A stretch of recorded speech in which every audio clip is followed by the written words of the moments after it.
Yeah, this is vibes and stuff.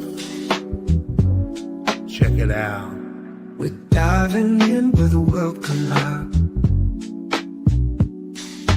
Culture's gone into crazy ride. Music's pumping, food's on the plate. We're vibing here, let's celebrate. Vibes and stuff, we keep it real. Talking about the way we feel. From the beats to the love we share. Everything in between we care. Uncle Freezy vibing all night and all day. Big pizza, always something to say. Our main man in the cut, he is soul finger. DSJ always showing up as a soulful singer. Ron, Bully and Corey always being so thorough. Don't forget from that ain't rap triborough. It's vibes and stuff. Vibes and stuff. Vibes and stuff, we keep it real. Talking about the way we feel. Talking about the way we feel. From the beats to the love we share. From the beats to the love we share. Everything in between we care. Everything in between we care. It's not just talk, it's how we grow. It's vibes and stuff. Life's a rhythm, we all move. Vibes and stuff. Yo, party people in the place to be. What's good? It's your number one Chief Rock, the final boss, the final stage boss of Lawrence Tears in the building. Salute to everybody tuning in to Echo and Essence, formerly known as Vibes and Stuff. I'm joined by the creator of one of the dopest podcasts on YouTube and social media, That Ain't Rap Podcast. It's your guy, Triborough. Triborough, what's good, man? Salute, what up? What's good? Hey. Salute. So we got to do this thing, man. This history, origin of hip hop, and so we're not gonna do like a docu-series or anything like that, man. We just talk about like things like how we got here, the jump off point, how we got here, where we going with it, who was dope, who was not, and so I'm just gonna ask and then move out of the way. How did you discover rap music? My introduction to rap was it was Blondie actually. It was when Blondie came out with Rapture, that song, and you know, she had like a little rap during the song and mentioning Fat Car Freddy, and you know, he was like the host of Young T Raps, and then it was you know, watching the video for The Message, the Grandmaster Flash and the Furious Five, and there was a video show that used to come on Friday nights, you know, during the '80s called New York Hot Tracks. With Carlos de Jesus. Yes. I used to watch that as a kid, and I like when we had a VCR, I would tape like different videos. Like that was like the rope when I saw the rope premiere for Beat It. They showed that on there, and they showed The Message and you know the rhythmics and the Madonna stuff. So that was like my early introduction, and then hearing Houdini when they came out with One Love, and then going to the record store to buy the cassette single for that, and then buying the album later, and then you know UTFO when they came out with Roxanne's Revenge and the Real Roxanne, and you know buying the album for that, and you know Curtis Blow came out with I Rule the World, and you know Run DMC dropped Walk This Way. So that was like my early introduction to rap, and I've been a fan of the music and the cultures from day one. IKBM Dre's in the building. Salute. Freezy, salute. Try. Salute. Yeah, man. So everybody, this is one of the contributors to Echo and Essence, formerly Vibes and Stuff. This is IKBM Dre. a true hip hop head. And if you hadn't been here, if he hadn't been in a while, so man, listen, my man knows hip hop, so get ready. I know a little something, something. Yeah, yeah. Something is But Norwegian for a I lot. always lean on my OGs to give me some game and some knowledge on the stuff that might be in my blind spots. Because you don't know everything until you hear about the origins. Right. Oh yeah, for sure, Yeah. for sure.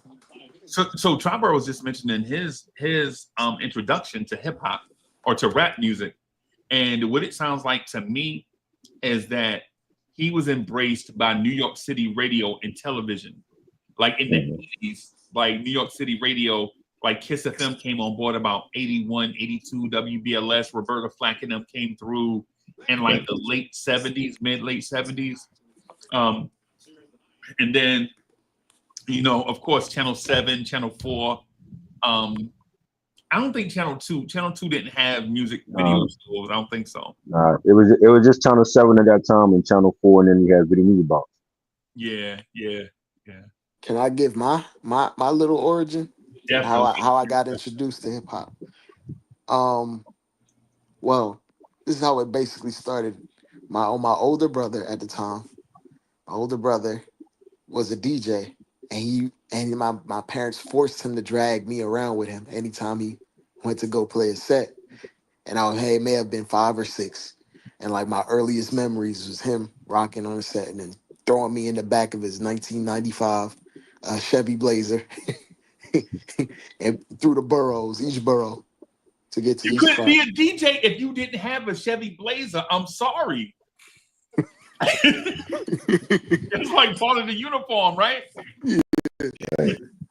And like my earliest memories is basically hearing like put your hands where my eyes can see, rocking out at a party in like '96, I believe, or something like that, and seeing how music shakes and changes how people feel and evokes certain emotions, and Right. going from that and into the media aspect, like my earliest memories was basically Rap City, The Basement, stuff like that, seeing that, and then buying my first CD. And like I think the first CD I ever bought was Taken in Blood, but my brother made me buy it for him. Well, I was like 7 at the time or so. Not Taken in Blood, but I Am by Nas. It And was written. it was written, not I Am. It Yeah. was written because Taking the Blood was on. It was written, and I Yeah. bought it for him, a little cassette, right. and that was my first time. But the first album I bought with my own money would had to been like Big Bang, maybe. I think it was Big Bang, CD of Big Bang with my own money as I got a little bit older. A Busta Rhymes album, and I think like how like the regional effects of hip hop, because hip hop at that time sounded different in New York than it sounded anywhere else. And if you go even further now, like it's not as regional as it once was. And I feel like that's where I've basically grew up within the context of hip hop. However, like how they had dance music here was different than how they was in like Miami, because I had family in Miami, and I would go down there over the summers and they would have different kinds of music like juke and all types of stuff, and it was like this up tempo like Miami beat that was a little bit different, off kilter, Yeah. and I enjoyed that too. So it's like seeing two different styles of hip hop like over the course of me growing up, and then seeing how it's progressed even further even now, like that's my little bit of origin, if I had to say. Man, listen, first of all, I appreciate y'all sharing, right? Because everybody's jump off point into rap music is different. It's kind of like double dutch. Everybody jump in the rap game in a different place, but we share similar experiences, different points of view, which is I guess a tongue twister to say.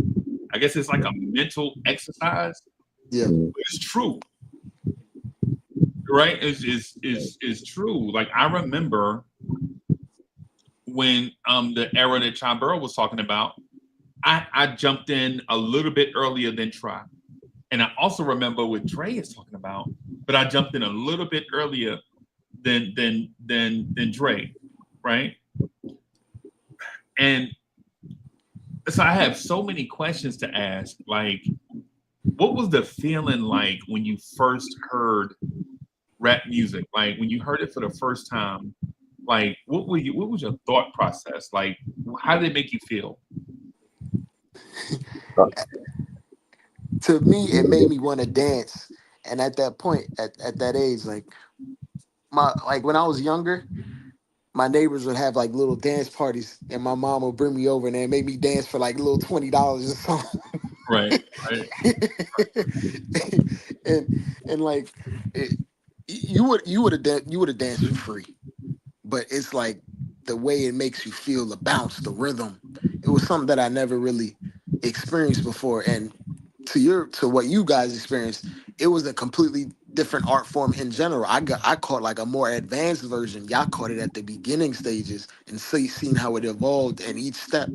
I caught it when it was like I caught it after Rakim. Y'all saw hip hop before Rakim and after Rakim, and it's almost like a different sport at that point, if it even makes sense. And like how it made me feel, it changed my whole outlook. It made me want to dig even further. And then seeing my brother, how he took to it, because my brother's Jamaican and he came here with my father in the 80s. And because there were so many like things that overlapped with reggae, he took a liking to it naturally.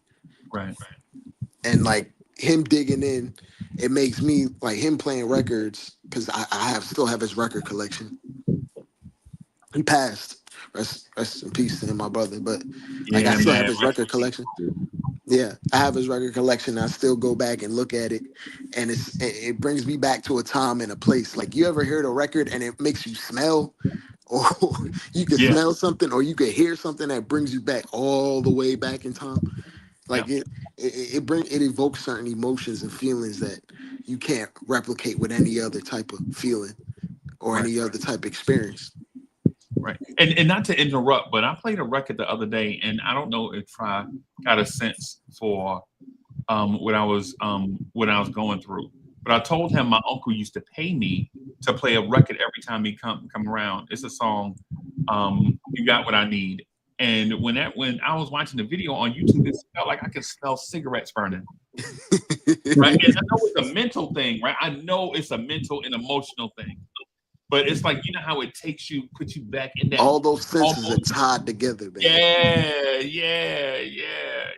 So I understand exactly. Cause certain songs you could almost smell the grill. You could smell a Yeah, grill. yeah, You can smell the fire.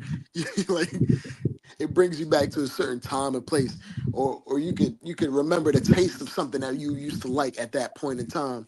It like was like I could, if I heard a particular song, it was like, oh, I was eating cotton candy on a bench in a park somewhere. yep, yep, Listening to this when I was 7 years old. yep. And I love that. I love that specific thing about hip hop brings me back to a time and place, and I don't think any other thing could do that for me. No other genre of music I've ever taken to, and within that respect, to like hip hop. Even though I do listen to all types of other stuff, like the way hip hop is, the way that it takes bits and pieces from other genres that makes it's an own thing and its own identity. I appreciate it for it being like the most versatile genre there is, bar none. You could listen to anything and it'll be you can listen to anything that comes out right now and it's influenced by hip hop. It's like Right, it almost reminds me of like the the slogan for Jamaica, out of many comes one. It like hip hop, out of many different things, creates one thing, and then out of that one thing it creates all these different genres that it leaches off, like it blends to. right, man. I'm there with you. I'm there with Trump when Trump was saying when he said New York hot tracks, bro. I was like, God, It leave took Trump. you back to a time and a place. He took yeah, you back to Little Freezy. Yeah, man. Yeah, yeah, and so just to give and share my experience with hip hop, man. To me, the early days of rap music was like watching your dorky female neighbor with like pigtails and pimples and braces, and you know what I'm saying? She like she ain't it right now, but one day she gonna be fine as a motherfucker. That's what that was like. What hip hop was for me, right? Because when I used to hear Eddie Cheever and DJ Hollywood and dudes with y'all remember shark skin suits?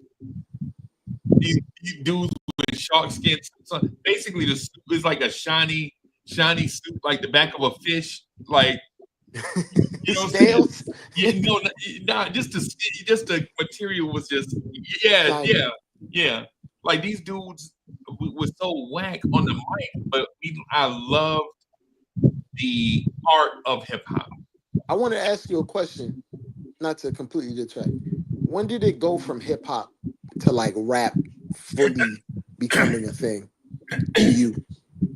Well, Because hip hop existed before rap, but when yeah, did hip it hop come? existed When did before. it turn in? Like when did rap exist? Because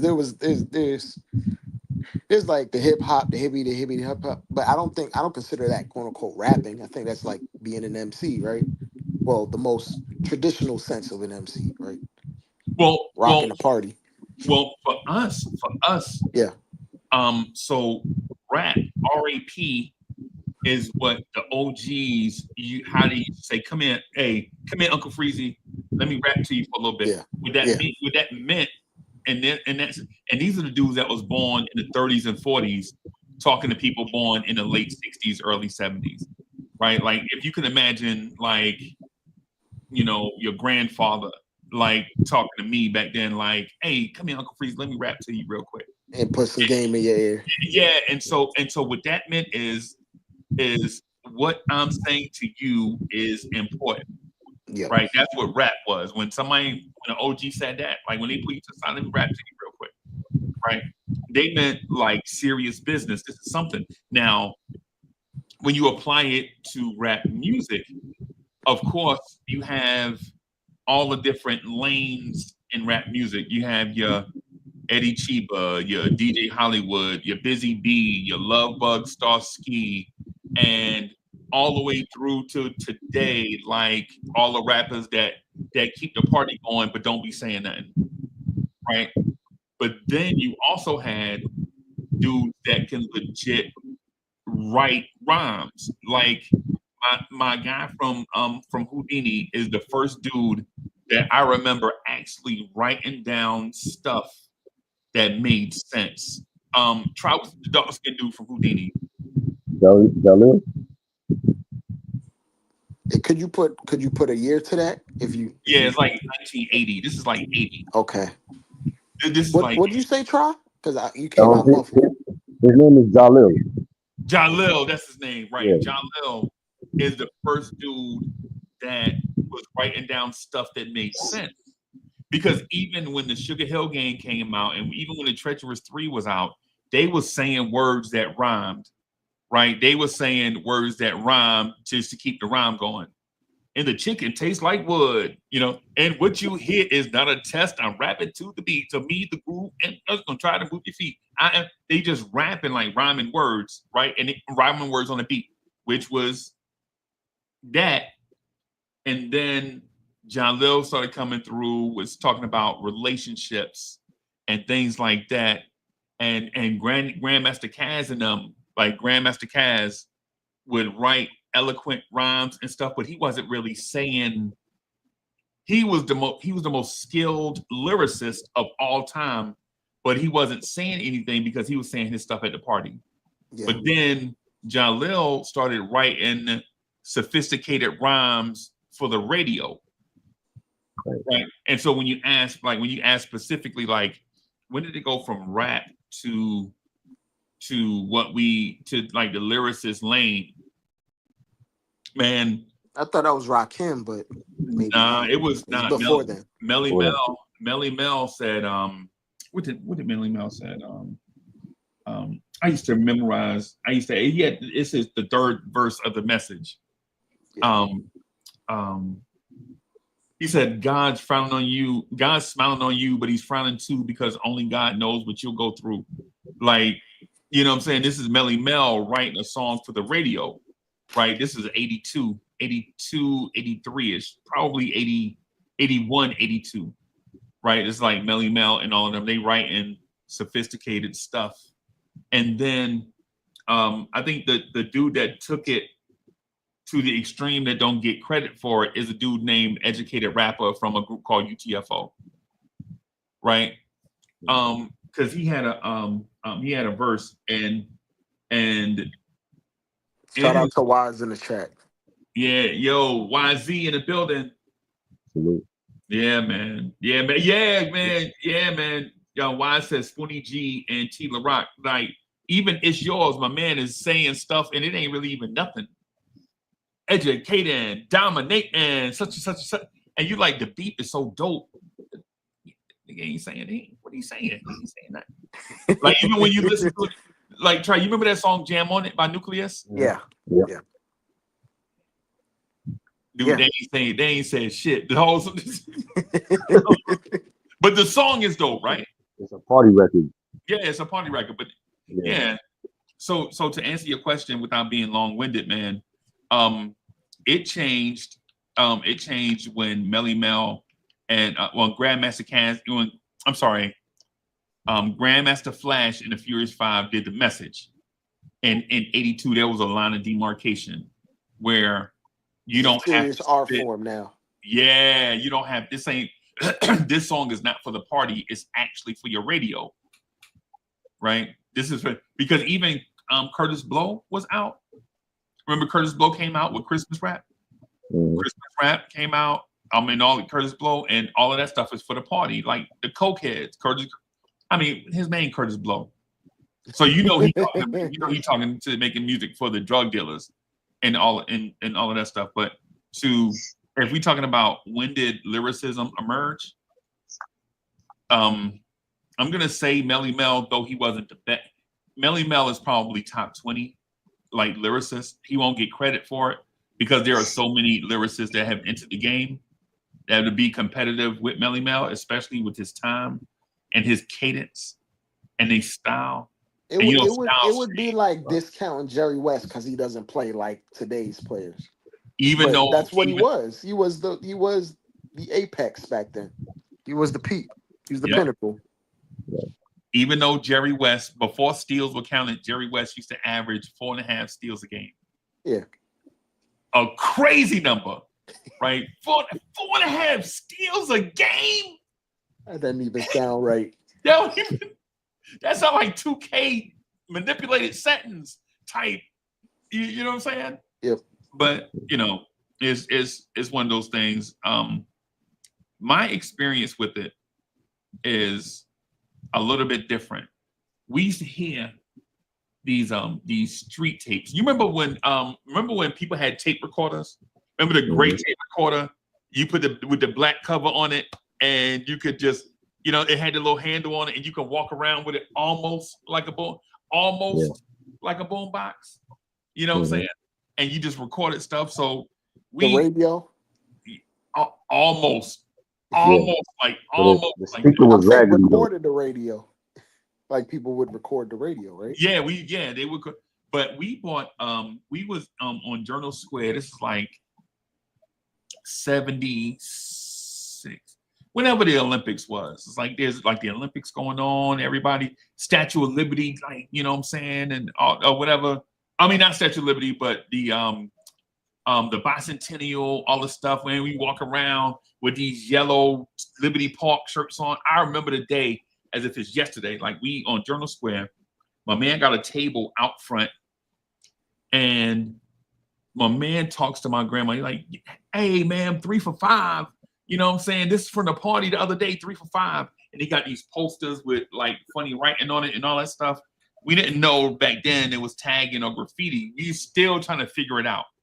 right? Like we didn't know this is what it was, right? So my grandma was like, $5. My grandma cussed us. And so what happened was it was like the three of us, me, my brother, and my sister, and I had like $3. My brother had like $3. Like all of us got like $3. And I'm begging my little brother, like, man, please let me get these $2. And my little brother's like, no, I want some karate shoes. Y'all remember karate shoes? Mm-hmm. If my brother want karate shoes, right? I want some karate shoes. They used to cost $1, right? Like they didn't last nothing but like 2 weeks. Remember the thin sole on them? Mm-hmm. So, man, I threatened his life for those $2, right? And so he didn't want any bodily harm to come to him. So he put the $2 up there, and we didn't have anything to play it on then, but we raced home and we listened to the tapes. It's like 3 of them from the party, right? And Triborough, it was the worst recording. It was so low and mumbled and all that stuff. But you could hear dudes, because you can hear the crowd and you can hear people coming in the door, and like you can hear people bumping the table. It was just weird. But you can hear people like, yo, we got some, man, went to Geno's, got to Gino, the buns of fine, I'm Puerto Rico, ho, like call and response. The rap is whack. But we got a sense of it like, this is it, bro. This is like me and my brother listened to that one. Hand listen.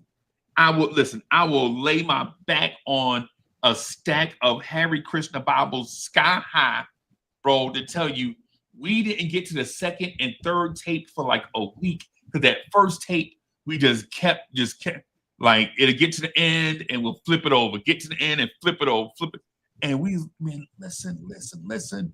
And then a girl got on the mic, and she like, all these boys and all these noise, and we got Georgia, and she just rapping, just spitting.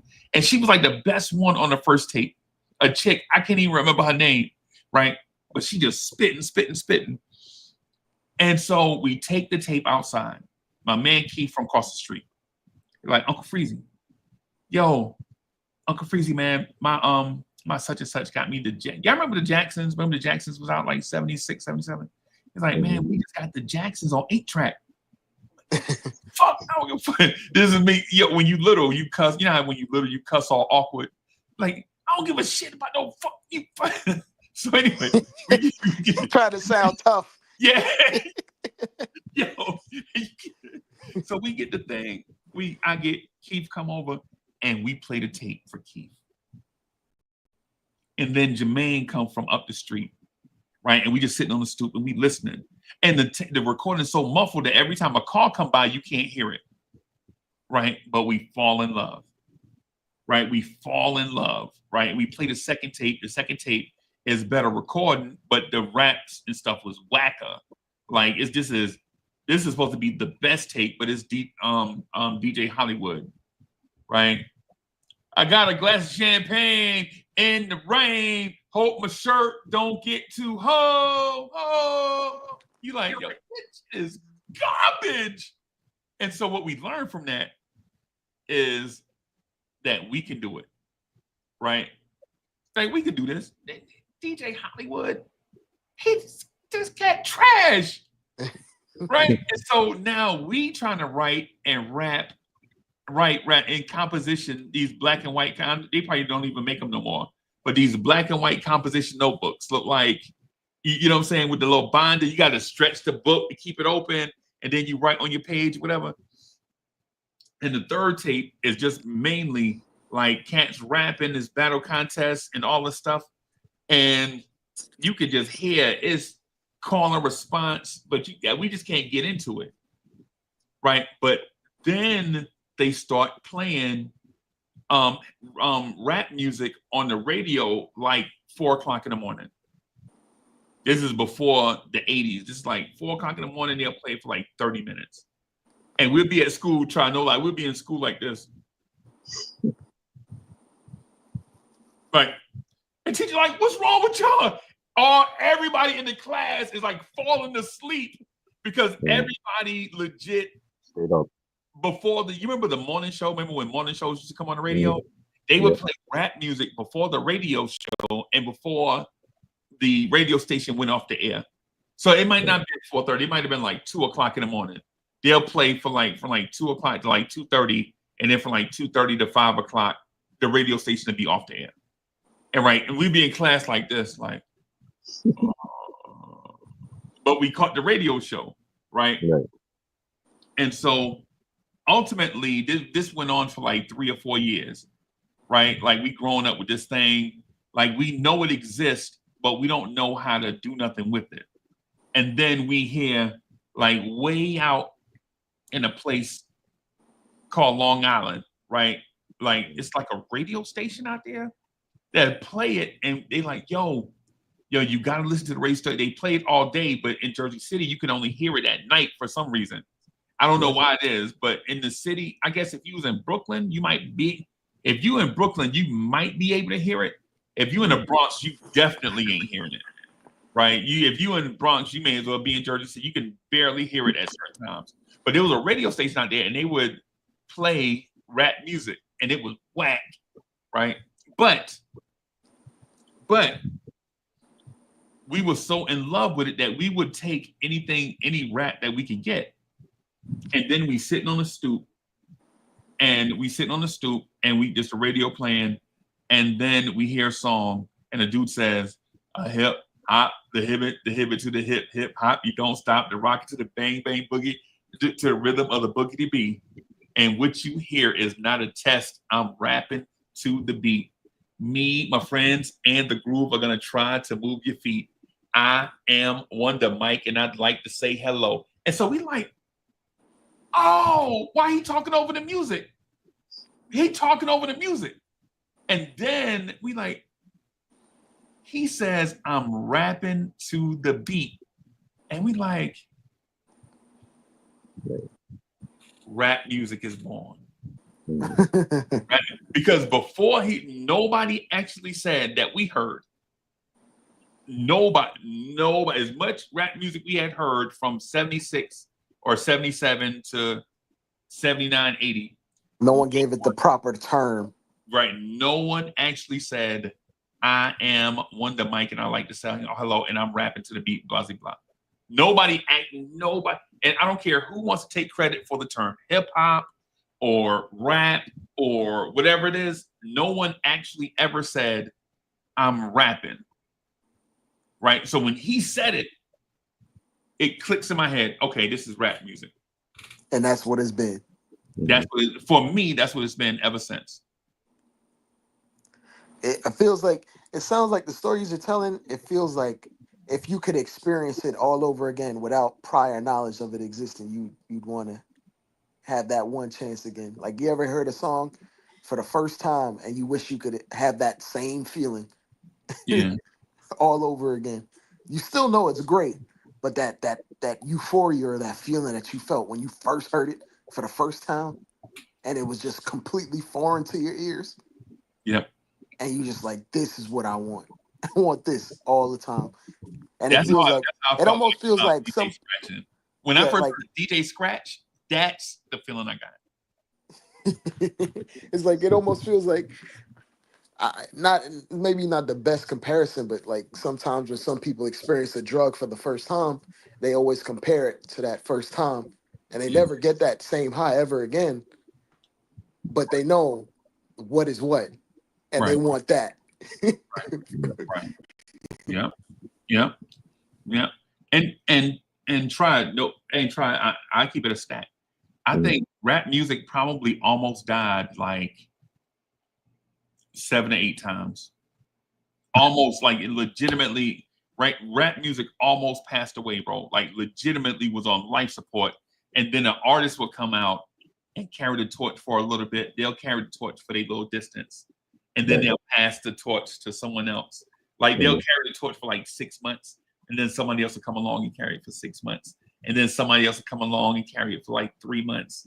And until we got to KRS-One, right? You get the KRS-One, and then there is a line in the sand, like, okay, this rap music is here to stay because this dude is entertaining you, but he is also saying something at the same time, right? So it's like, okay, hmm okay. Because even when Kid and Play came out, like Kid and Play and KRS-One came out at the same time. Kid and Play, Jazzy Jeff, Fresh Prince, KRS-One, Super Lover C, Casanova Rudd, Just Ice, Coogee Rap, Big Daddy Kane, Public Enemy. They all came out, regardless what their albums say, they all came out in that 86 window, right? In that 86 window, we heard about these people, even if whether they had an album out or not. We knew who these people were because WBLS and Kiss FM were playing songs by them, right? Playing these songs. And so officially, like when their album officially comes out, is not when you really heard who they were, right? Because even when we heard the joint by Just Ice, a joint called Latoya, at that time I used to argue with people like, yo, Coogee Rap got a song named Latoya. And they're like, nah, man, that ain't Coogee Rap, man. That's Just Ice. Because their voices were Similar. different. Yeah. I mean, their voices were similar to each other and different from everything else you heard on the radio, basically, is what I'm getting at. So. And because of where hip hop came from, authenticity mattered the most, more than anything. Yeah. So like when you mentioned that fact, oh, that guy sounded like another guy. That was a big faux pas. You could never do that. Never, bro. Let alone someone actually give you an idea or write for you. Right. Which no other genre abides by those rules because of where it came from, because of the origins. Right. Like you get this out of the concrete, man. You can't just create these rules Right. out of thin air. These are constructs of culture Oh, that stay for 40, 50 years now. absolutely. Absolutely. Hey, Try, you remember the group Stetsasonic? Yep. You remember they had a dude in the group named what's the dude that had the gap tooth? I know you're talking about. I forgot his name though. It was him and Daddy-O that would do like the lead. Why? Like No, not why. Why is it the light skinned dude, right? yeah. I think he was a light skin cat. I'm talking about the dark skin, dude. I know you're talking about. I forgot his name though. And no disrespect to that brother, peace to that brother. I just can't remember his name. But his voice was so distinct. It was like, okay. Now dudes are not even now voices are different. People's cadence are different. Right? Like the first time I heard people rapping, they came out with the same cadence. Everybody.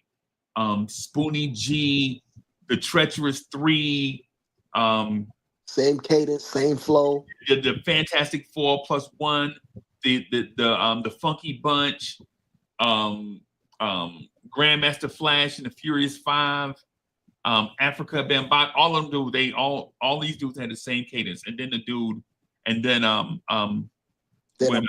a branch and evolution just popped. Yep. And then another tree, another branch, and then another branch. And then as you keep mixing and going from different regions, there's just trees growing and sprouting and branches, left, right, and center. Bro, that's the beautiful part about hip hop to me. Is that no matter where you're from, there's a certain rhythm and cadence that you could imprint within the rules of hip hop. That doesn't make it any less hip hop or any more hip hop. It's all the same. As long as you abide by certain parameters of being original and being yourself. Like that's the thing I love about hip hop. Yeah. No two persons hip hop is the same. Even if it's a ripoff, there's slight differences. Yep. Like even if you have two guys that sound similar, for example, Action Bronson and Ghostface Killer they're not one for one. They just have similar voices. Yeah, you got similar voices. Yeah. Right. And mentally they take you to these places. You like, how did I get here, bro? Yeah, it's different voices and different experiences that you have to tie into these things. That's the thing I love about hip hop more than any other genre. And I appreciate other genres, but hey, man, there's nothing like there's nothing like hearing a new song from an artist that you know is capable of performing at a high level, and it's sticking to you, and you just got to run it back and back and back. There's nothing like it. Bro, the first time I heard a dude change his cadence, and this is gonna sound crazy and mad immature, but I heard I was listening to the EPMD tape that had just come out, and a dude on a song with them said, "Cause I SPELL, very WELL, and all you sucker rappers can go to HELL." And hand to the man, bro. This is like basic training. Like dudes is writing down what they heard this dude said on paper. They're like, yo, you heard what that dude said? I SPELL, very WELL, and all you sucker rappers can go to HEL. Like it, bro. You ever like heard like a newish flow, and it's like, is he off beat? No, I'm just listening off. Yeah, He's completely on beat. I just never heard this before. that's effects. I was wondering like when like Fushnikins like took off in its time, and people probably were like confused what this was. Right. Or was it like the triplet flow or something like that? Yeah. Like, and it took off and went into R&B and all that. Yeah. Yeah, man. So hey, so try. Let me. I want to jog your memory just a little bit. When you first started listening to rap music, did you immediately equate it to hip hop, or did you equate it to disco? I just thought it was just something different from at that time what I was listening to. You know, I had the pop music, I had rock, I had R&B, you know, reggae, Caribbean music. So when I'm hearing like, you know, the message and I'm hearing, you know, Houdini One Love and it was just something different. I didn't know what to call it back then. I don't think at that time it was even labeled a thing. It's like a lot of people didn't take it seriously, so they didn't think it was gonna stay around. And it was just a different sound, you know, and then we had other artists coming out. So I didn't know what to expect. It was just something different that I heard at that time and it was just like it sounded good. And the more artists that was coming out, the more I was checking for it. Right. If The reason why I asked is, as soon as I heard it, I immediately equated it to disco, to the party. Right. Like, Right.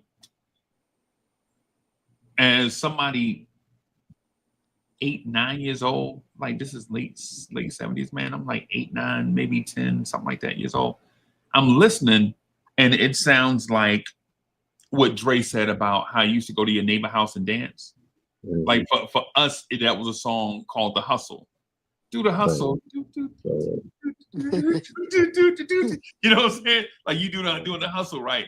And so they used to rap over the instrumental to that and be Mhm. on beat, right? With it. That's why you say, man, I've heard so much trash rap music in my life. I've heard enough trash rap for 50 people, bro. Right? Mhm. And some of it we hold sacred, right? Because in the early days, you're trying to figure it out, but it was still trash. You just loved it, but it was still trial and error. yeah. You know how they say one man's trash is another person's treasure. That's basically what it was, Right. right? Like trying to, figure this thing out, and then It was basically like jumping in the ocean and trying to figure out where you are in the ocean, but yeah, you're smack dab in the middle of the ocean. So now yeah, you're just floating and floating and floating until you find an island of some sort, right, and you make that island a base for whatever sound that you're trying to make. And then sometimes you get bored of that island and you try to look for another one Right. Right. Yep. within that ocean. Because dudes were try. You remember Dr. Jekyll and Mr. Hyde? Hmm. You remember their Yeah. music, or you remember they existed? I remember like seeing like the album covers and stuff. It wasn't good. No, no. But they tried. We tried, yeah. Technically, I mean, and when I say technically, I don't mean as overall. What I'm saying is in proficiency. In terms of proficiency, they were excellent, Mm. but their style was whack. They wasn't nothing to look at, and they wasn't talking about nothing. But the art of rapping itself, they were probably a top 20 duo in terms of knowing how to do it. Right? They knew how to do it. Yeah. But I don't care nothing about you working on Wall Street. I don't care. You know what I'm saying, man? I'm 16. I don't care nothing about what's happening downtown. Right? It's like when I listen to Pusha T sometimes. Mm. Like I'm in my 50s, bro. I really, honestly, I don't care about blow prices. Right? I don't care about cocaine prices no more. Right? Like I just don't. I don't. I really never really did. It was just entertaining at one time. Mm. But I don't like when I listen to Push, I'm like, I don't really care about that street stuff as much as I did in the late 90s, early 2000s. Yeah. Now I'm more interested in, and this is just my stance. I'm more interested in what the next 10 years of my life are gonna look like. Will I have enough money to put away to retire? You know what I'm saying? Will I be able to pay off some stuff so I won't have these bills, headed to my 70s, which is only like a few years away, like a handful of years away, right? And so, when you're talking about like 15 something years, and so this is me, my journey. I'm just saying, Mm. and you know how everybody has a different journey. Like some Right. people might be thinking like, what's gonna happen when my kids leave the house, or what on job, all that. And so when Push started talking about the same things, like You nah, already outgrew it. yeah, we out. But when he started talking about manhood stuff, like, I looked this man in the eyes and he did such and such and did, be Like, a man of it. did you listen to his most recent album? Come on, dog. We heard that. Yeah, I was gonna say then, like the opening track, that shit made me almost cry. I'm not gonna lie to you. Bro, I'm saying. Right. This is what I'm saying, bro. Like, that's what I'm interested in. And a lot of rappers have gone that route. Like when you listen to the new when you listen to 2 Chainz, like you go from the titty boy, dope boy stuff to now you're talking about like real life stuff. I'm like, okay. Memphis Bleak. He's Yeah. another one. Yep, the maturity. Yeah. Right. And so try to that point that I was making, when they came out and it was disco based, it was garbage. Ain't nobody from the disco era gonna tell me that it was great either. Because So you wasn't a fan of White Lines? Why? Line. Yeah, that's a classic track. I like White Lines, but even though it was like the disco joint, Mhm. it was an educational joint. Remember White Yeah. Lines? Don't do it. Remember that? Right. Yeah. It's like the stuff they put in. So yeah, do I like it? Yeah, I like it. I like that, and I like Phenomenon, and I like the other song, like Everybody, and I like somebody else sampled it. I can't remember. Oh God, I'm gonna have to look it up. But yeah. But being there, being there when the disco part was out, and not that I dislike disco. I love disco music. I ain't gonna front. I love disco music, right? Right. But when you rap over disco music, you don't get the same vibe. Right? But then when you just make hip hop music for hip hop, right? I'll tell you a group that probably saved. Remember how I said hip hop almost died a few times? Yeah. If it wasn't for Run DMC, hip hop probably would be dead right now. Because they took the image of hip hop from being a rap group that looked like Parliament Funkadelic to a rap group that looked like the dudes that be on your block. They went Right. to looking like serious business. Mhm. Yeah.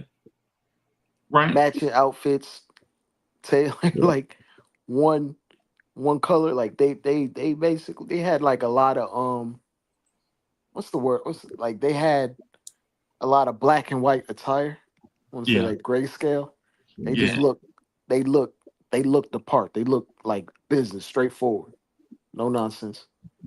Even though they did make some party records, Yeah. Yeah. They had the thing I liked about they them looked like is they had a plan. If that makes sense. hey look, they had a stylist and we didn't know it. We just thought that was them. We didn't know we didn't know Jam Master Jay was a stylist. Right? Like we just thought these dudes, this is who they were every day. Right? But them dudes is like these dudes is like a couple of years older than when I looked at them, they gave me the sense that they was 10 years older than me. Right? Like when they came out, like I'm like, man, dudes come out, man, these dudes. But when they came out, I was like 14, 15. These dudes ain't that old. Like these dudes was like 19 or something Mhm. when they came out. These dudes ain't got that much experience. I drive a big car, get my gas from Getty. You like, yo, you by the time you wrote the rap, by the time you already had a big car riding through the city, you 18. That's the thing about hip hop that I love. That dudes always rapped about stuff before they had it. Yeah. It's almost like I guess a positive affirmations or something like that. Yeah. Visualization. Yeah. They talk Yeah. themselves into success Right. almost. Right. Right. Yeah. A lot Yeah. of it is image. Yeah. I didn't mean to ruin it for hip hop, man, but that disco era hip hop was garbage. It was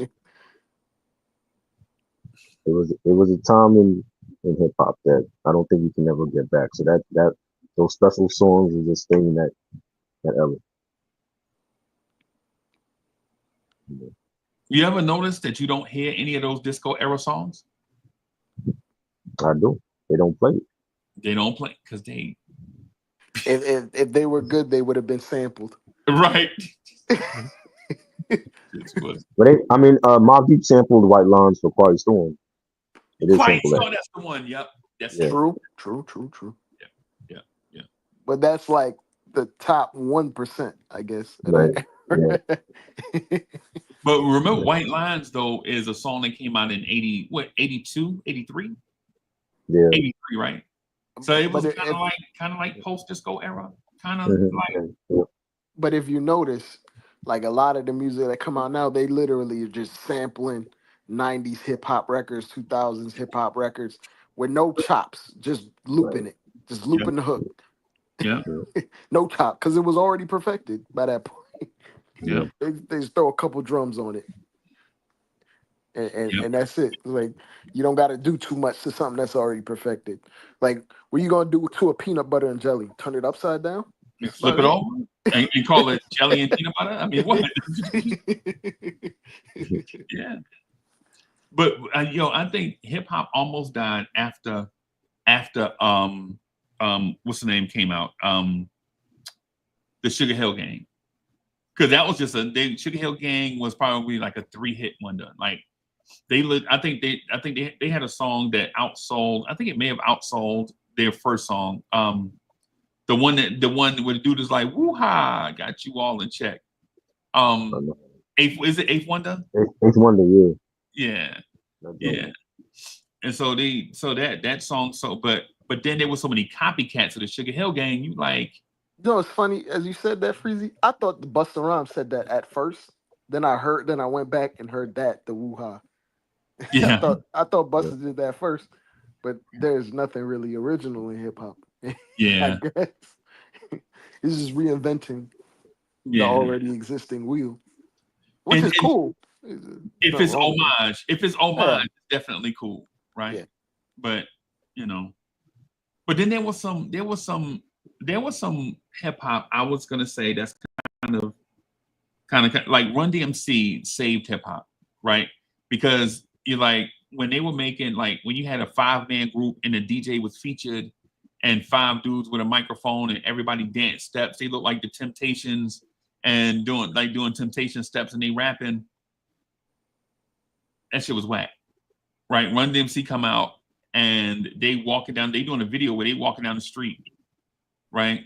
And you're like, yo, they ain't legit out here on the streets, right? And then you got and I know you and Dre, I know y'all remember this too. Like there was some movies that came out in the early '80s about rap music, and he was like,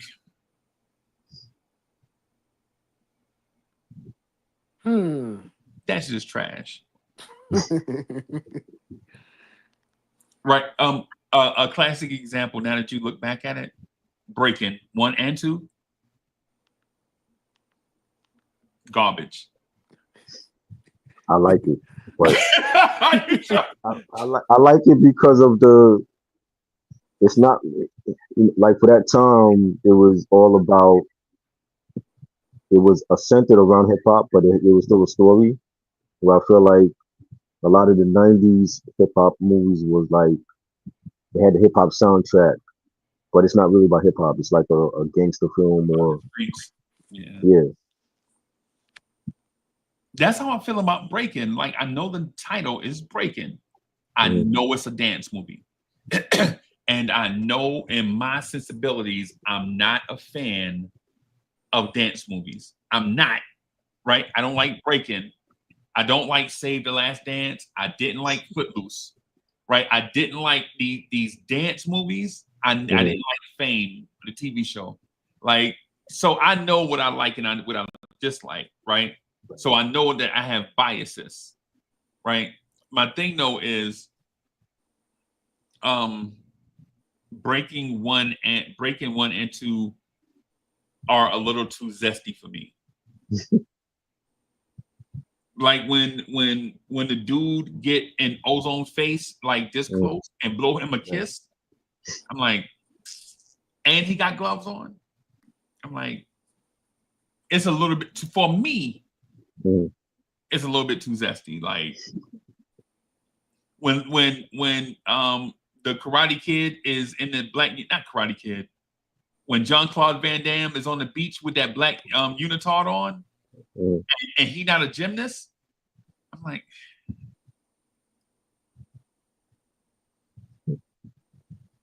and I'm not saying that to be homophobic, because I'm not. I don't care what people do. Long as they don't try to do nothing to me, long as I ain't got to put these hands on them, and as long as they not disrespectful to me, I say do what you do, live your life. I don't care, right? But when you go back and watch it, you're like, yo, There was some cheesy parts to the film. That's what you mean. Did that man just crawl through Turbo legs and look up at him like a dog? Yeah, this is zesty, bro.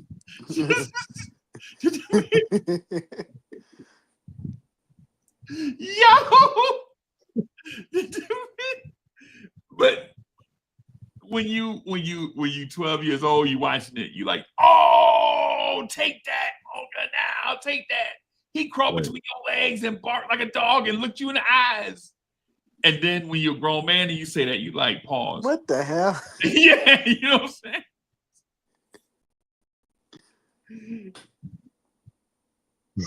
But we like what we like. I liked it then. I don't like it now. Basically, is where I'm at with it. So, You live and you learn. Yeah, and things change. Like when you watching it through young street boy eyes, you're like, oh, that's cold. That man out there pop locking with lace gloves with the fingertips cut out. That's cold, right? But then when your daily life, back then you never saw a man wear gloves, lace gloves with the fingertips cut out. And I know what era it is. I know it was the androgynous era. I know that. Shout out to Prince. Yeah. right? Dudes say we live in an androgynous era now, It but ain't that. yeah, You don't have you could live in it. You don't have to partake. Right. yeah, yeah. And respect too. Now, when I say these things, this is not me like disrespecting people's lifestyle. This is me talking about like my experiences and whatever. But yeah, man. How did you like Beach Street? Yeah, it was dope. I mean, for his time, I'm like when you watch it, you know whatever is from. So I don't really have any issues with it. I mean, that just that's when hip hop is still pure. It was still ours. Before the record labels took over and made it like a billion-dollar industry. You know what I'm saying? So when I watch it, it's like I know whatever I'm watching, and that's like if they're gonna do a hip hop movie, it should pertain to hip hop, to the actual culture, and not make it something else and to try to sell to our audience or whatever. How did you like Crush Groove? It was cool. It was crazy. It was. I didn't really care for the story, but like just seeing our favorite artists at that time, like LL and New Edition was in that, and Sheila E. It was cool to see them on the big screen. Right, right. Dre, how many times have you watched Crush Groove in your life? Maybe 10? Oh man, I've seen it a lot. I mean, 'cause there was a time when it was in the movie theater, and then when we had VHS, and then they used to put it on cable on MTV, used to show it all the time. So I've seen it like a lot of times. Yeah, yeah. I used to watch it all the time because I had it on VHS. Yeah, You know what I'm saying? I had it on VHS, man, and so I used to just play it all. There were a couple of movies, a few I movies. probably saw Crush Groove once as a child. On Crush VHS. man, body moving. And the reason I saw it was probably because of my brother. So Yeah, yeah, yeah, man. I probably seen it. Crush Groove. I watched Crush Groove twice last year. mhm, And so I went and watched. Me and Bully were telling jokes about it, and I went back to watch it just to make sure it was still dope. To me, it's still dope. The story though, like Tromboro yeah, said, you can tell it's a hmm low budget movie, right? We just didn't have bread to put out like a Mahogany or Lady Sings the Blues back then. We didn't have the money to put out The Last Dragon. You know what I'm right, saying? You know what I'm saying? We had to do what we got to do. Just get in the theaters. You know, so. But of all the movies then that even gave an homage to hip hop, I think Beat Street is my favorite. yeah, Breaking is less of a favorite to me because I'm not a dancer. Not like that. Not a crew dancer like that. So Dre, what's your favorite hip hop movie of all time? Like your favorite movie, hip hop based. does Belly count? Mm, Try Does Belly Count? no, I like belly again. This is what I'm saying. Like Because it it's has hip hop artists in it, but I don't think it yeah, counts. but we talking more like Who's the Man, or like like the soul, Like Juice. like Juice, right? Oh, Like when it's about hip hop. Yeah, well, I was gonna say technically, Get Rich or Die Trying. It's technically about hip hop. Right. Right. I Mile. could throw that in there, or I could say, ironically, CB4. CB, yeah. Hmm. I could say CB4, or I don't know. That man said, "I'm black, y'all. I'm black, y'all. I'm I'm black." blackity black. Them. And the irony is that motherfucker is Arab. How the Arab is talking about he black? You like, yo, yo, Alan Payne is Indian or Arab, and he talking about he black. Get out of here, Alan Payne. Get out of here, G Money. So things influenced by hip hop, or like, because when you say Beat Street, it's Yeah, like beat, Yeah. Some okay, because then you could like, if I would say influenced by hip hop, you could lean into like even like Boys in the Hood, for example. Like it's influenced, not exactly the same, but Yeah. you could say Friday, I guess. I'm gonna say 8 Mile is my favorite because they Yeah, actually Yeah. yeah, had 8 Mile. rap Yeah, in it. you can't argue against 8 Mile. Yeah, 8 Mile where they The Straight legitimately Outta Compton had movie was pretty good, Straight relatively. Outta Compton is a great matter of fact. I'm gonna change my answer and say Straight Outta Compton just because Dre said that. I think Straight Outta Compton is my favorite biopic right now. Ooh. Yeah, Well, yeah, did y'all like the Hustle and Flow movie or not? I did. I like it. Yeah, I liked it. I think I that think flow the is decent. acting in that movie is probably the best Wait. movie. I skipped over this whole thing. We could have just said House Party. Yeah, Yeah, that's good. House Party was dope too. Mhm.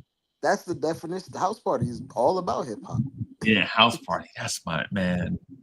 House Party is man. That's my jam right there, Try. Yeah. That right there is my House Party, Mhm. bro. Can't really argue against House Party. Yeah, you can't. Yeah, yeah. What about Juice? You don't I like love Juice? Juice. I like I it. think when it was vibes and stuff, we remember we talked about Juice. Then we had like a movie review about it. Definitely did, man. I don't remember talking about Juice. You did. I feel like we did. Are we talking about something else? I know Tupac was in it. Juice. Yeah, we talked about it. Yeah. It had to have been like a year or two ago. That's it. I think I We I think talked about it. It was as a group. It was I don't know if Try was there, but Soul Yeah, Family was there. You were there, right? I don't think that was good, but I know Freezy mentioned doing a review on it. I don't know if he did it. Yeah, we did like a movie review one night. Okay. we did. I'm trying to be respectful. Sorry. I think Juice and Jason's Lyric are the worst black movies I've ever seen in my life. Oh wow. Ever, especially Jason's Lyric, bro. There's worse movies I can name than those two. Jason Lyric, I don't think Jason Lyric is bad at all. I think if it wasn't for Tupac, Have you seen Soul Plane? Soul Plane was worse than that. I'll say this: Above the Rim and its soundtrack was hip hop. Yeah. yeah. Very, Oh yeah, very yeah, much hip hop. The yeah. whole soundtrack was amazing. Yep, yep, yep, yep. I love Above the Rim. I think Tupac had the song. I think Pain on there. Crazy, Yeah, yeah. yeah, yeah. Man, Tupac, man. The more I get into talking about hip hop, the more I start to think that legitimately Tupac might be the GOAT.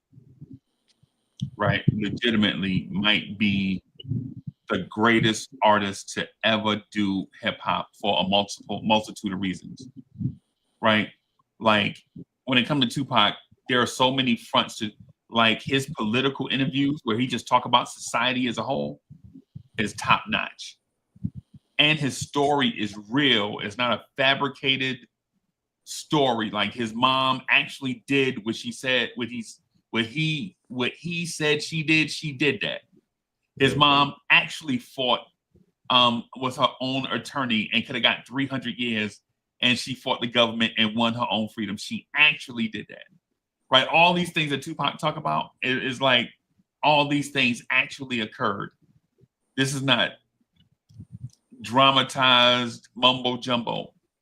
And like, so you're talking about his personal interviews, right? All the movies that he did before he passed away, even Poetic Justice, right? Which is not a hip hop movie, but a culture movie. Yeah. You know what I'm saying?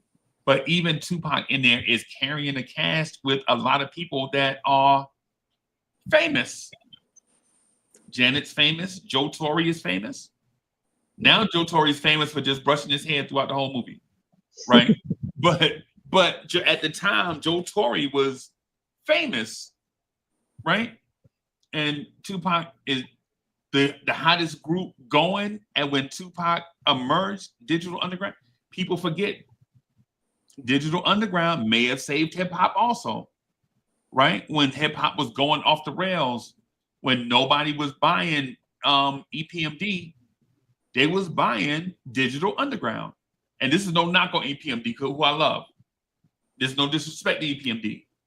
What I'm saying is there is what we learned in that era is if you do pure hip hop, it may not sell. But if you do pure hip hop and give it that party sensibility to it, it'll sell. Right? And we know this because we know artists that make the party hip hop sells. Right? Like Eric B and Rakim and DJ MC Rod Bass and DJ Easy Rock come out around the same time. One album is a historical masterpiece for hip hop, and the other one had two great songs on it. One might be the greatest song ever in hip hop history, maybe potentially, depending on how old you are when you entered hip hop. Right? It Takes Two was at the time might have been the greatest song to ever come out of hip hop at the time. Right? At the time. Because Supersonic comes out and we're like, yo, that might be the greatest hip hop song ever at the time. At the time, I'm just saying at the time. And then It Takes Two come out and you was like, what song were you done? Some girls was just jigga jigga jigga on the song. You forgot about Supersonic that fast. Right? So I guess ultimately where I am with it is this. It's still no disrespect to EPMD, but there are a lot of groups that came out that did pure hip hop and people just didn't. But they still went gold, so there was people that were still buying their albums. They just didn't go platinum like MC Hammer. Yeah, man. And yo, when did the term pure hip hop come out? Real hip hop. Real hip hop. I started hearing that like the '90s because of MC Hammer and Vanilla Ice. You know, when you had like mainstream artists that were going multi-platinum compared to a De La Soul or a South Fork Quest, you know, the hip hop community at that time felt like they all can't sell out and go mainstream, so we need the real hip hop sound back, and that's when I started to hear it, like 92, 93. Okay. But like the idea of real hip hop sound kind of doesn't coincide with the fact that hip hop started as a party thing. But Yeah. when you talk about what it quote unquote is real hip hop, it's not really party records.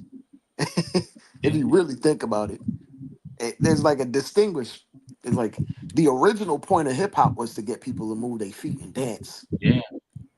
And when you say real hip hop, I mean De La Soul made soulful music, and they made some bouncy music, but it wasn't that, I wouldn't say per se music you would dance to.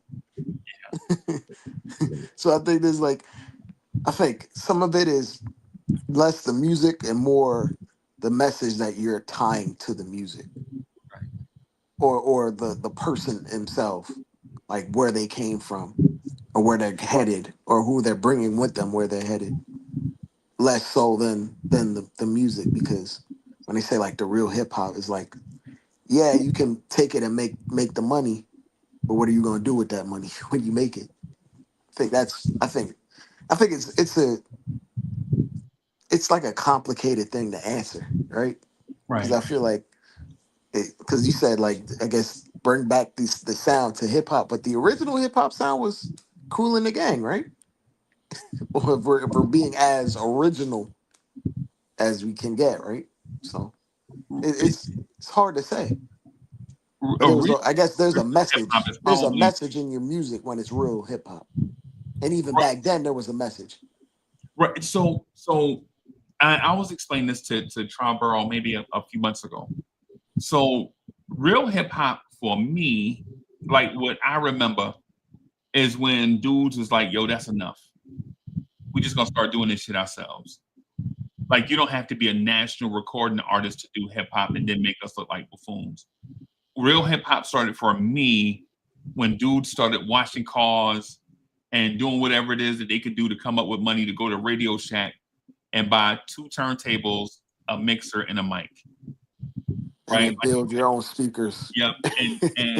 And get your grandma's speakers, the speakers your grandma used to play Shirley Caesar on, take them out of the house and plug them up. And then your grandma was like, hey, boy, what you doing with my speaker? I'm going to bring them back, grandma.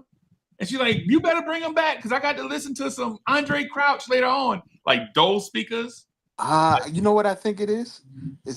I think this is what it is. Tries like doing the music you would have done anyway, even if it was for free. Yep. Whereas MC Hammer and like Ice, they wouldn't have done that for free. They were doing it solely to go commercial and make money. And whereas De La Soul, if they didn't get paid a dime, they would have made the same music, Right. regardless. It's about not necessarily the music, but the intent behind the music. Yeah, the love of it, like doing it for the love of. Yeah, That's what I was telling. That's what I was telling Try. My homeboy Rodney lived on Dwight Street, right? And for Christmas, for our whole crew, it was like 40 of us. We was in the same grade. No lie, it's like 70, it's like 10 or 11. So it's like whatever.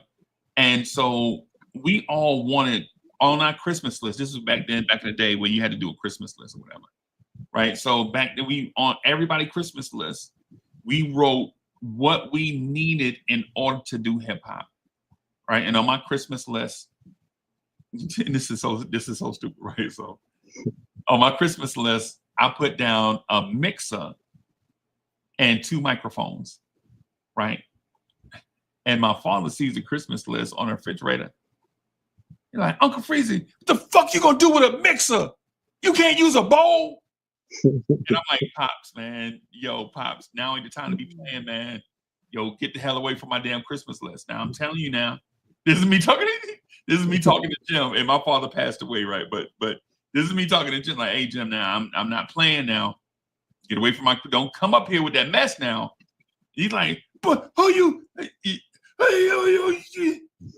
a mixer? Like he don't know what a mixer is. You know, that ain't his fault. You know what I'm saying? He either listens to the radio or buy 8 tracks or records. He don't know what a mixer is, right? Well, you better go get a bowl out the cabinet. And you know what I'm saying? This is like relax. Hey, now I tell you what, that mixer better be here on Christmas Day, right? This is me and my brother. Like, ooh, you gonna get it? Like, this mixer is serious, bro. and so Triborough, like Christmas Day come, we all meet at Rodney house, and Rodney had an old dog that was crazy. Like, you know how a dog gets so old, they kind of get senile. Like some days they remember you and some days they don't. Right. Like I went over there with my Christmas gift, right? And the dog went, and I'm like, Roscoe was Uncle Freezy. And he, Roscoe! And then Roscoe walked in and Roscoe chasing me up and down the street, right? And I got my Christmas present, and I'm like, you know what I'm saying? Like, you know, and so Rodney come on down, like, what's going on? And I show Roscoe, and I show Rodney the bike I got for Christmas. My parents bought me a bike instead of the DJ equipment. You could have been a rap superstar. And Yeah, they changed your whole history just like that. Yep. But we met over there.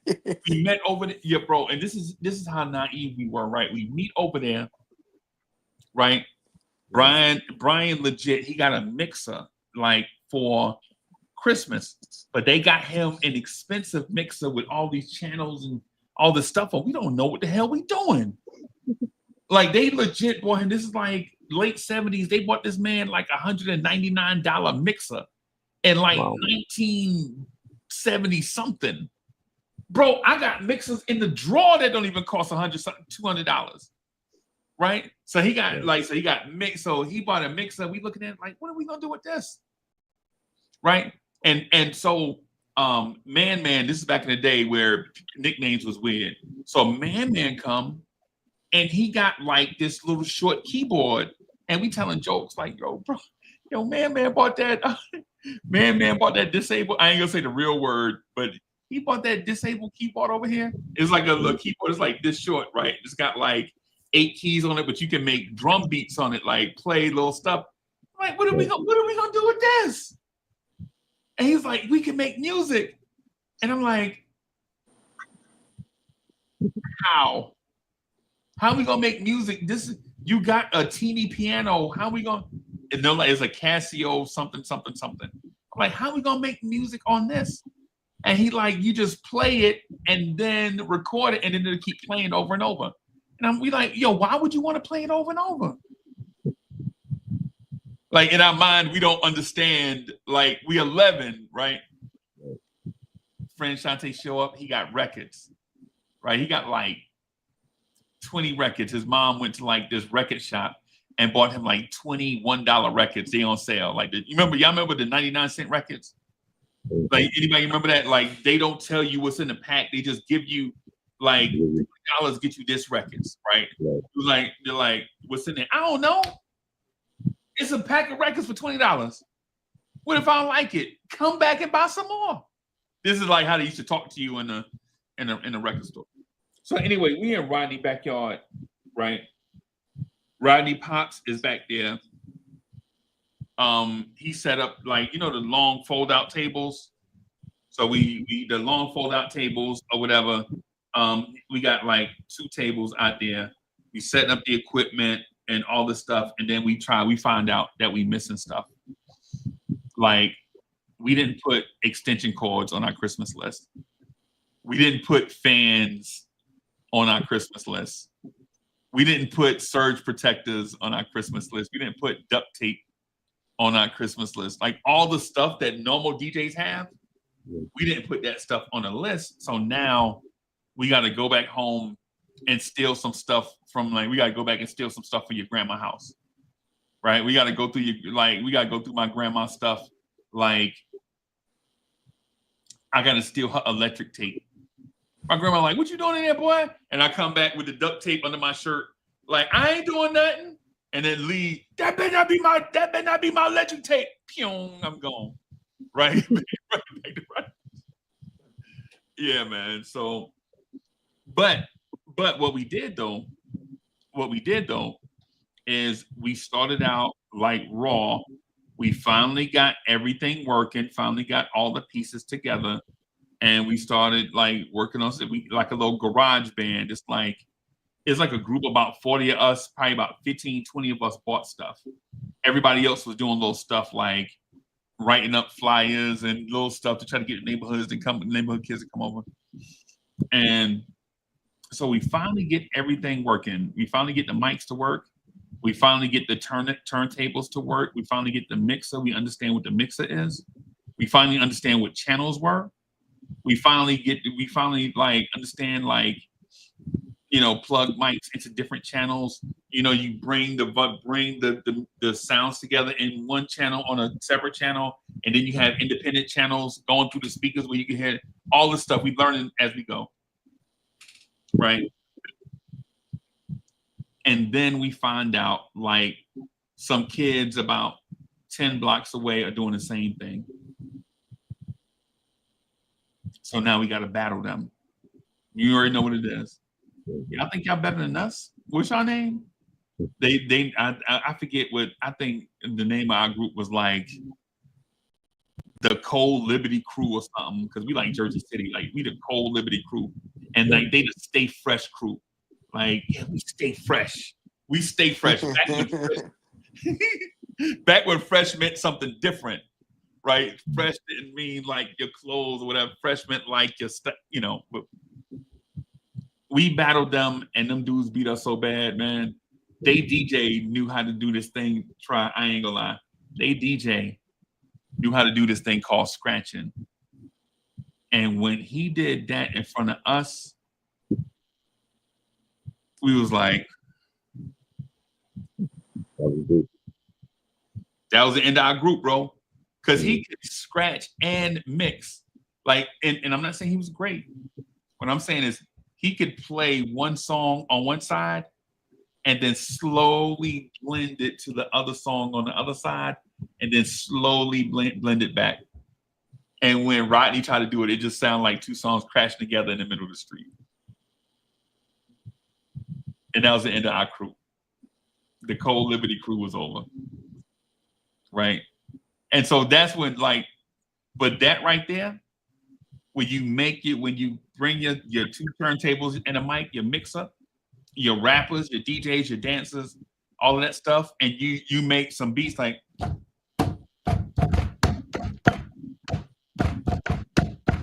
you just rap on it, and then you got your machine doing it for you, and it's just looped. Yeah. Boom bap. That's what we call it. Like, in that era, that's the boom bap era, when you started doing it yourself. When you stopped taking instrumentals from the hottest song that came out and just start making your own beats. It's like the boom bap era, because every song basically had the boom bap element to it. The bass is gonna boom and bap. When you sample the drum, but you laid your own drums down.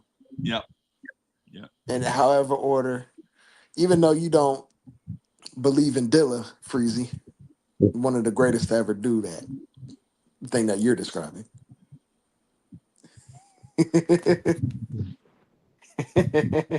Try. You see how I'm being respectful, right? Look, you see how I'm smiling. Right? Yeah, no respect Look for at Dilla. I'm smiling. Mm-hmm. Dilla didn't even loop his drums. He just played the drums for 4 straight minutes. That's why he had imperfections in some of his beats. Yeah, he didn't. He it didn't wasn't do perfect. And I He respect played it from the soul. Yeah. I wonder how many kids ask their parents for an MPC, and their parents is like, "Why the hell would you want a Mazda van?" You're right. Why you can't drive yet? Asking for an MPV. Yeah, man. Yeah, bro. Yeah, man. Yo. So the early days of hip hop, like what we were doing, like the Cold Liberty crew, like we like CLC, we writing like Liberty on our shirts and stuff, because we right there right off from Liberty Park. Like Liberty Park is off 14B, and like we can walk the turnpike off Garfield and get to Liberty Park in like 30 minutes. Walking, turnpike, you got to be safe, drive crazy, what I'm saying, all that stuff. But we could walk out there, right? That I don't know how it is in Brooklyn. Like you could walk to Battery Park, whatever. I don't know. I ain't never been. You gotta take the train to Battery Park. Yeah, see, on the Jersey side, bro, we can walk to Liberty Park, bro. You walk out there, and but like when it came to like the hip hop part of it though, like dudes legit would walk in Rodney backyard. Like dope boys would just pull their Cadillacs back there on us. Like, yo, you doing music? And Rodney pops up like, yo, get that big ass Cadillac out my driveway. He's like, oh man. Y'all know, and so I don't know. So for people that don't live in the city, like our houses used to be side by side, but there's an alleyway in the mid between the houses where you drive your car and park in the backyard, right? Be a garage or something, right? And so for those that that's how it was where we was at. Like, it's your house. It's an alleyway where you probably kept your trash cans or you park your cars or something, and then you keep going through, and then the backyard split. Like on this side is our yard, on that side is their yard or whatever. You know what I'm saying? And so dude pull like, and I know they dope boys, bro, because you don't be like 18 years old and you smoking cigarettes and you got like, it's like 79 and you got like a 77 sedan DeVille. You know what I'm saying? You like, is that your pop's car? No, this is my car. Oh, okay. You know what I'm saying? Like, no disrespect to street dudes, man. I love y'all. Like, I love y'all, right? Love, hey man, hey, I got love in my heart for everybody that like to hustle and all that. But bro, we like 11 years old and dudes pulling up in like mint green Cadillac Broms, like, yo, you the dude doing music? Yeah. Why? Like you you like a senior, and we and we like in 6th grade. I mean, like what's the deal? Like, we don't know if you come in to show love or you bought that big ass car to steal our stuff. We don't know. You know, try this is Jersey City. Like, try. I don't know if Brooklyn is like this, right? But Jersey City is like whatever the roughest part of Brooklyn is. Like, whatever the roughest part of Brooklyn is, historically, whoever got that's how we're on the hill in Jersey City. That's what it's like. And Jersey City had like all these little rough parts. Like, if dudes didn't recognize you, they're just gonna beat you up off rip. Like, who are you? Like, why are you asking me who I am? Man, I'm Uncle Freezy. 50,000 dudes just coming from out of nowhere and you ain't ever seen before. They chasing you out of their neighborhood just for the sake of you just being in. Right? It's like Jersey City is probably like, well, I know for a fact Jersey City back then was like the South Bronx, USA. Because I used to spend the summers in the South Bronx. Right? They was the same. They looked identical. Like, once you get to South Bronx, it's like Jersey City. You know what I'm saying? But dudes used to pull up and ride in them driveway like, yo, you the dude doing music? Like, maybe. Like, you got that big, you ain't. Depends who's asking. Yeah, like legit, we had to put people, like, we had to close the gate because people would just like be rolling up. Like you trying to steal my bike? You got that big car, bro. Yo, it's 40. We little. But we'll jug you with these sporks we got, bro. We got sporks. We got these wood bats, bro. We'll do some harm to somebody for a little while before we get beat up, bro. We ain't playing no games, bro. Like, and then plus I live like 5 or 6 blocks from them. So if I get beat up, I gotta walk all the way home, messed up. You know what I'm saying? Like, I lived on Van Nostrand, and so Van Nostrand, Armstrong, Woodlawn, Dwight, Stegman. So he lived on Stegman. He didn't live on Dwight. I think he lived on Stegman. He lived on Stegman down by Kennedy, down by. But yeah, these dudes would come and they would just come in and ask for stuff like, yo, which y'all making y'all beats with? Where y'all get it from?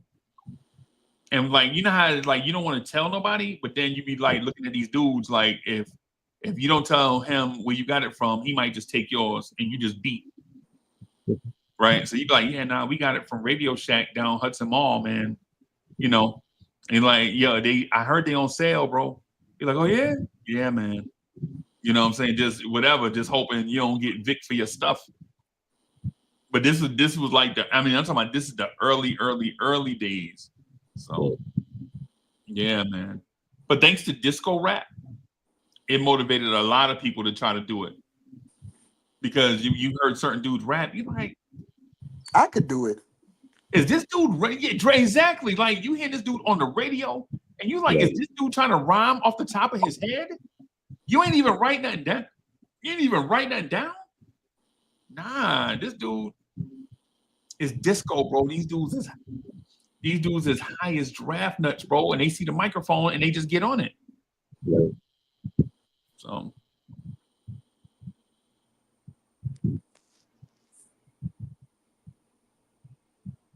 Yeah, man.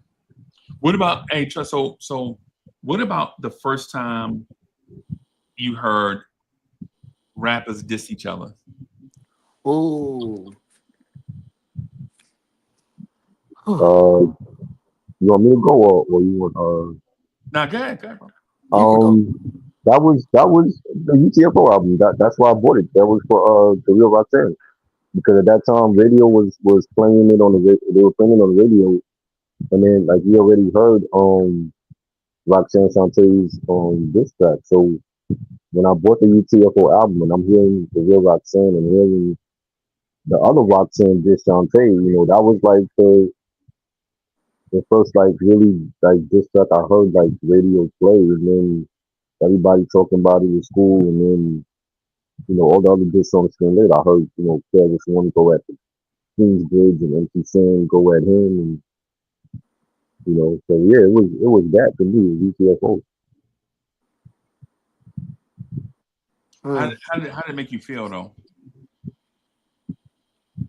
I mean, at the time, I'm little. I'm like 5, 6 years old. I'm just like, uh, I couldn't believe it. Like, you know what I'm saying? I'm like, why they got beef with each other? And, you know,